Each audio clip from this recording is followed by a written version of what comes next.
Hi Leo, welcome to your annual 2023 Astrology Horoscope forecast. I'm Anisha, welcome to my channel. I speak everything about astrology and tarot on my channel. Let me break down the year for you. We're starting the year with two retrogrades. We have Mercury and we also have Mars, which is retrograde. Now, Mars is retrograde in your house of groups of friendships. These are the people with whom you hang around with people with whom you relate, you share a similar worldview. And Mercury is retrograde in your house of day-to-day chores. This is also the house of your health.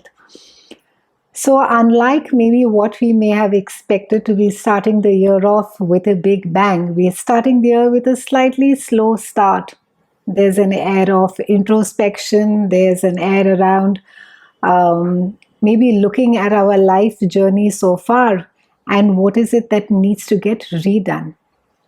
Because it's also specifically a Mercury retrograde, it's not a good time to be buying any electronics and also any big ticket items. For those of you who must do the shopping for whatever reasons, please ensure that you have your receipts, you have your warranties in place.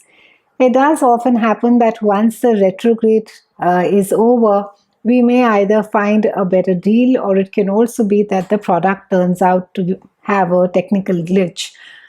Mars retrograde in your house of friendships is asking you to take a pause. It's asking you to sift through your entire circle of friends and to do a pro and a con checklist and see whether who needs to stay and who needs to go. On March 8th, we have Saturn that is changing signs and it is resonating with Neptune that is there in Pisces, and it moves into your house of joint finances, resources. This is also the house of transformation. So it's and Saturn is going to be here for the next 3 years. So it's a time that you will be learning as to how it is that you handle power, how it is that you operate in intimate relationships, what are the kind of obsessions and addictions you have. And when Saturn is transiting this specific house for us, we tend to these specific questions or aspects of our house tend to come up for scrutiny. So you could feel slightly maybe more sensitive to any kind of feedback as far as your intimate relationship or your relationship with your partner is concerned.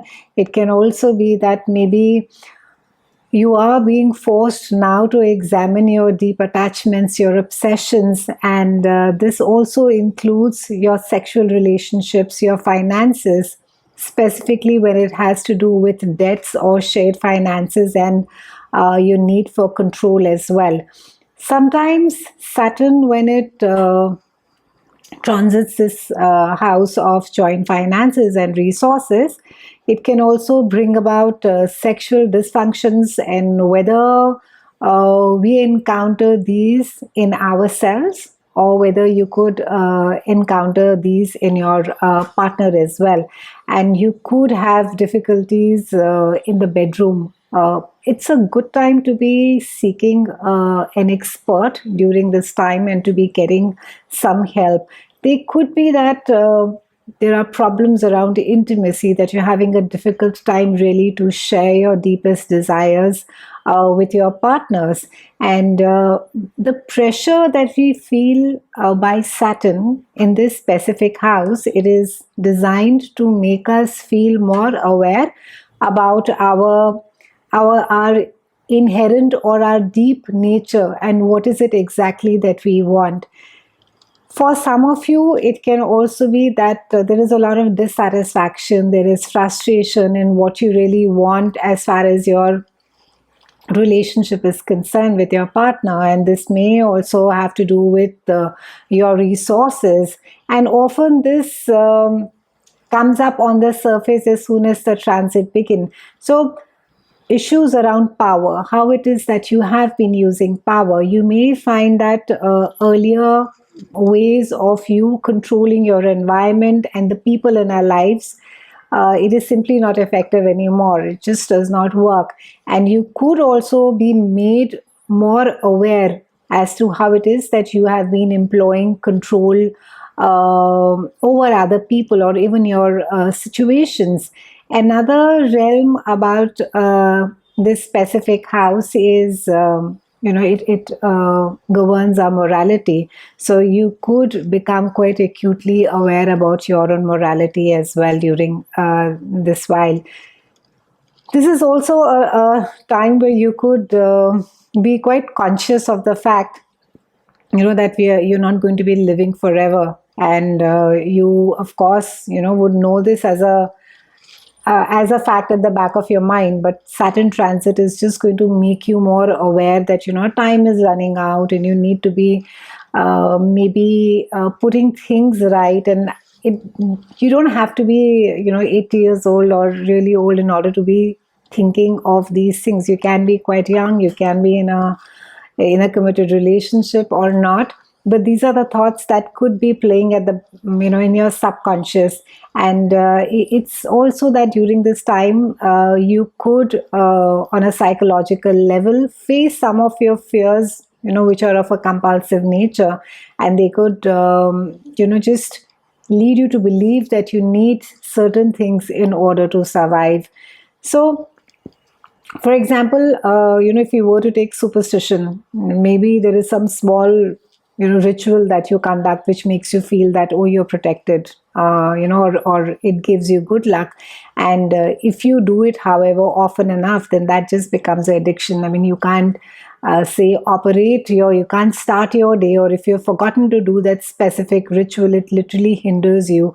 So you will be forced to sort of get rid of that compulsive, obsessive superstition with you, because for the simple reason that you're giving your power away to this specific compulsive behavior, and you could be denying your own power over your own life. So the same is it's true for any kind of an addiction or compulsive behavior. So it could be that you are being controlled by some compulsive behavior or addictions in your life, and this is something that you could be made quite conscious about.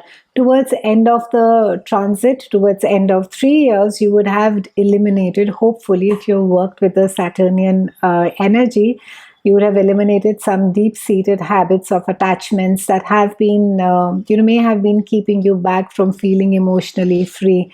You could come out as more healthier and stronger as well. However, it's a time that you need to be mastering your superstitions. It's a wonderful time to be going in for therapy, and it's also a great time to be having more self-control over these things. March the 23rd, we have another big planetary aspect, which is one of the most talked about aspect of the decade, that is Pluto changing signs. And Pluto has been in your house of day-to-day chores, your house of health since 2008, and it's now rearing its head, and it's looking into your house of love, romance, creativity, and children. And this is the house of your marriage, and it's also the house of your business partnership. So Pluto is going to be moving into this house, and it's going to be staying there for the next 20 years. Now, more than any other Plutonian cycle, Pluto transiting this specific house is a period that means you will, or your relationships will undergo profound change, and they can be that that hidden tensions get released as of now, and whether they are in your work or whether they are there in your personal relationships, this really speaks more around having equality in relationships, and any relationship between two people. And any encounter now can lead to marriage, or it can cause a definitive change in your life, because now you're really looking at someone to change or to completely transform your life. So it's important that Leos, you keep in mind that anyone whom you meet in the next 20 years or during the Plutonian transit is going to, romantically or business wise, is going to be transforming you or impacting you strongly, but it is simply also because this person could be mirroring your inner psychic impulses as well. So you should really not blame the other person. In fact, if things have not all of a sudden start going really bad in your relationship, or it's a challenging marriage, because your partner could simply be mirroring your innermost feelings as well, and these could be your own subtle and unconscious messages that you are sending to yourself, so that you can finally recognize and receive love and understanding. In order to be doing that, Leo, you need to be giving that first as well. In case Pluto is not aspected well in your chart, it can be that there are conflicts around joint finances, money. It can be a messy divorce. It speaks about alimony, and also it speaks about sexual problems. On April the 20th, we have a solar eclipse that is there in your house of long distance travel. This is the house of expansion of your mind, and it also speaks about traveling to foreign countries, and it is resonating with Jupiter. So a lot of you could be starting some work with a company, a foreign company. Maybe you could be working with international teams. Some of you could be maybe traveling to study, to do a course. Some of you could be expanding your mind. You could be learning about different cultures, ethnicities. Maybe some of you could be working very closely with international or with foreign teams as well.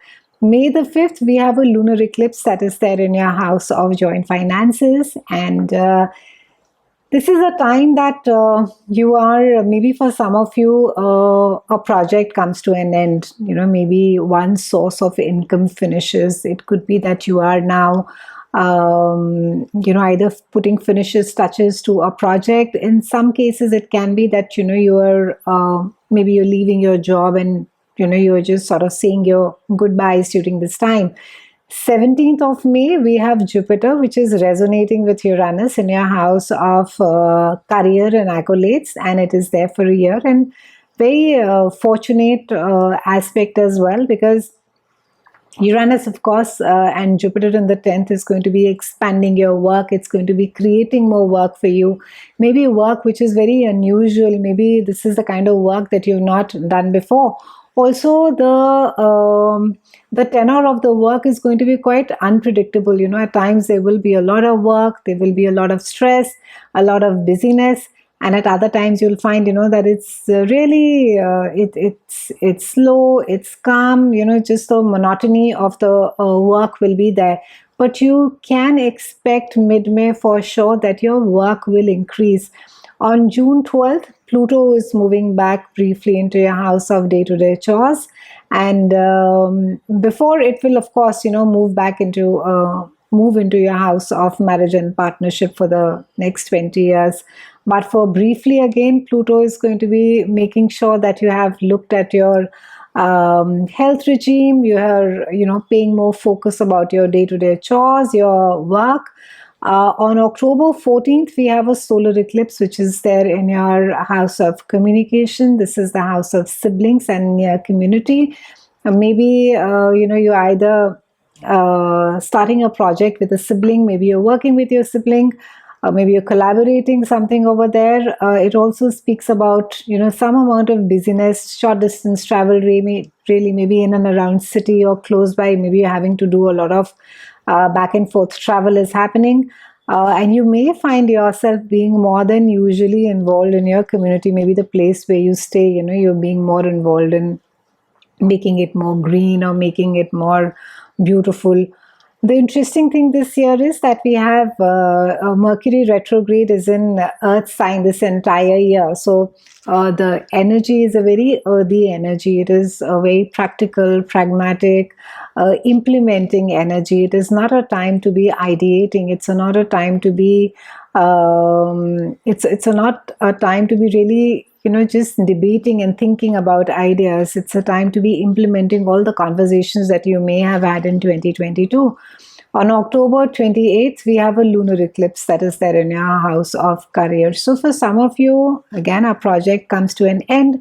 Maybe you are being recognized for your work, you're being given accolades. Maybe it comes to, something comes to a full cycle, to a full circle from where you started. Maybe for some of you, you go back to the old, if you had changed your line of job or your profession, maybe you will go back to something that you were doing previously.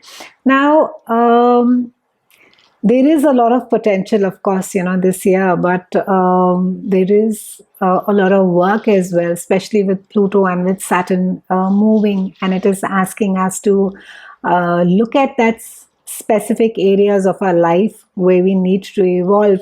In my experience, if we work with the energy of a specific planet, it just fuels more growth, it fuels more personal development for us. End of the day, astrology is a mere guiding compass. It really, I think, complete accountability lies on our own selves to, take the direction that we want to take and what is it that we choose to do with our decisions. It's been a pleasure speaking with you, Leos.